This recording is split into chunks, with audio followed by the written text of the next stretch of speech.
Salut à tous, bienvenue sur wave.video. Alors, c'est quoi cet outil? C'est une plateforme pour créer et enregistrer des vidéos, ok? Ça inclut aussi un éditeur vidéo en plus, d'accord? C'est un éditeur en ligne, bien noté apparemment, voilà. Pour commencer, on clique sur s'inscrire, ok? On peut se connecter avec Google. Comme vous voyez, on a l'option de faire du direct. Si on va sur Live Studio, ça nous mène au streaming. Donc oui, on peut effectivement enregistrer en direct. Il y a des scènes, on peut créer des vidéos, utiliser l'IA, importer de YouTube. Wow, ils offrent pas mal d'options. Voilà. Mais Wave.video sert surtout pour le streaming, ok? Plus que pour l'édition en soi. C'est ça, cette plateforme.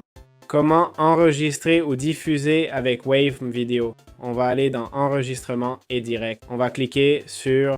On peut appuyer sur Configuration, ok? Où on met le titre, la description, etc. Mais d'abord, on va au studio, d'accord? C'est la bonne façon de faire. Et créer un projet sur lequel travailler.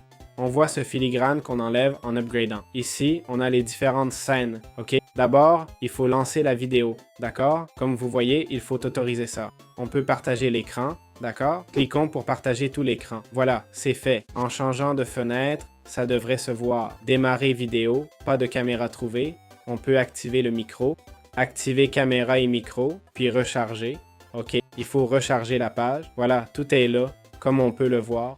Encore une fois, on partage l'écran. Hop, on peut aussi partager l'audio, d'accord? Et voilà l'écran. On peut le montrer en direct, vous voyez? On a des menus déroulants pour mettre notre caméra. On peut l'agrandir et la déplacer si on veut. Voilà, c'est notre caméra. On peut changer le fond, je crois, non? Voici les fonds virtuels en auto ou... Voilà, on peut mettre notre propre fond. Caption, c'est-à-dire sous-titres. Ces sous-titres vont apparaître de temps en temps. Le chat en direct, ok?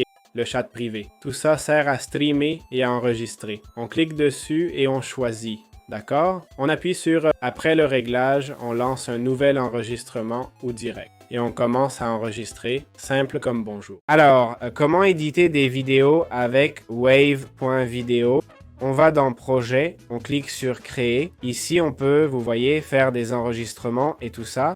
On peut créer des vidéos avec l'IA, d'accord? Générons une vidéo avec l'IA, par exemple un tutoriel. Le titre sera Qu'est-ce que NL8N, ok? Ou mieux, Qu'est-ce que Wave Video, d'accord? Et ici, on mettrait le texte. Je suppose que le texte sera généré ici ou pas. On doit le générer nous-mêmes. Je vais le générer moi-même. Je vais utiliser ChatGPT, d'accord? Voilà. On colle le texte, on utilise les assets gratuits, on clique sur Suivant pour choisir les modèles. Je sais que ce n'est pas encore l'éditeur, hein? Voilà, ça génère la vidéo. On peut mettre notre propre vidéo sans souci, mais j'ai mis une vidéo déjà faite pour vous montrer les bases. Et voilà l'éditeur, ok? Ici, on choisit si la vidéo est horizontale, verticale, etc. On a les modèles, les stocks et la partie édition, ok?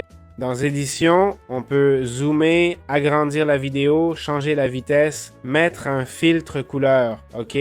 C'est-à-dire ajouter un filtre de couleur. On peut ajuster la luminosité, recadrer, modifier le texte. Pour le texte, on clique, on ajoute, on sélectionne et on déplace. On peut ajouter des superpositions, ok? On peut naviguer dans la timeline et voir l'édition. Vous entendez la musique? On peut la couper, c'est cet audio-là, ok?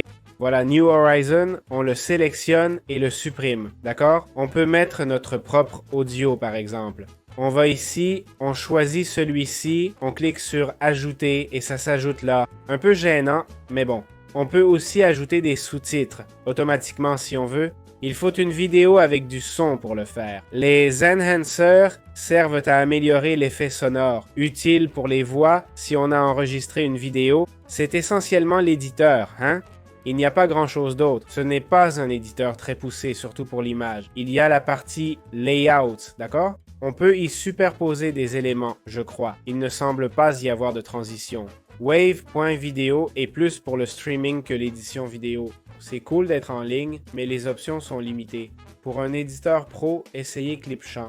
On a un tuto sur la chaîne, c'est tout. Ben, passons au plan tarifaire de Wave.video. On a vu la partie streaming, plutôt bonne, et l'éditeur. Mes craintes, eh bien, c'est qu'il faut payer pour les deux à la fois. Ok. Si tu veux juste streamer, pas d'option streaming seul, Et pareil pour l'édition. Ça te met un peu hors jeu côté prix, non? Pour le streaming, ce que ça coûte d'habitude, vu que c'est pas multistream apparemment, je paierai pas plus de 20$ par mois. Attention, il pourrait en surprendre.